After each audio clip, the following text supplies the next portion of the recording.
In this video, I'm going to show you how you can solve quadratic equations by extracting the square root. Let's take a look at x squared minus 100 equals 0. So to solve this, by extracting the square root, we have to isolate first the negative 100. So to do that, we have to add positive 100 on both sides. And that is by addition property of equality. And so we will have x squared equals 100. And now, pwede na natin na-extract ang kanilang square root.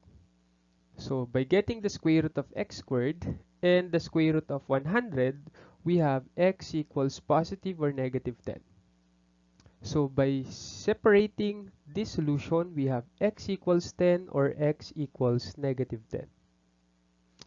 By checking, we need to substitute these values to our original equation.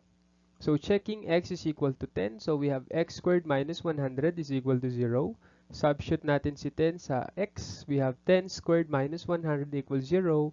100 minus 100 equals 0. Therefore, 0 is equal to 0. And that is true.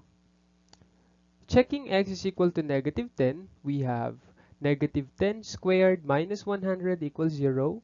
Then 100 minus 100 equals 0. And 0 is equal to 0. And that is also true. So therefore, the solutions of this quadratic equation x squared minus 100 equals 0 is 10 or negative 10. Another example. So again, ang unang gagawin natin, we have to isolate the terms. So by adding positive 1 to both sides of the equation, para mawala yung negative 1 natin dito, we will have 4x squared is equal to 1. So now that we have isolated negative 1, and the quadratic term, pwede na tayong mag-proceed sa next process. Take note, before we extract the square root, we need to ensure that the numerical coefficient of x squared is 1. So by dividing both sides by 4, we have x squared is equal to 1 over 4. Now, let's extract the square root. By getting the square root of x squared and the square root of 1/4, we get x is equal to positive or negative 1/2. By separating these two roots, we have x is equal to 1/2 or x equal to negative 1/2.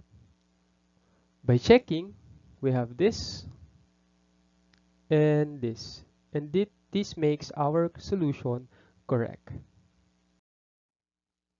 Another example, let's say we want to find the solution of the quadratic equation x minus 4 squared equals 25. So in this case, wala na tayong i-isolate since nakabukod na ang ating constant term at ang ating quadratic term. So in this case, we just need to extract the square roots on both sides. And so we have x minus 4 equals positive negative 5. Okay, by applying addition property of equality to eliminate negative 4 on this side, we add 4 on both sides of our equation. And now we have x equals positive, or negative 5 plus 4. Now, by separating these two, we have x is equal to 5 plus 4. Ito yun, yung positive 5 here. And then, we also have x is equal to negative 5 plus 4, yung negative 5 naman dito. Okay, by solving, we have x equals 9 or x is equal to negative 1 as our solution or roots to our quadratic equation. By checking, we have this and this. Let's take a look at x squared plus 25 equals 0. So by addition property of equality, we have x squared equals negative 25. And by extracting the square root, unfortunately, we are left with the square root of a negative number. And this is not possible. And so, therefore, there is no real solution to this equation because this involves imaginary. I hope that you learned something today. Thank you for watching.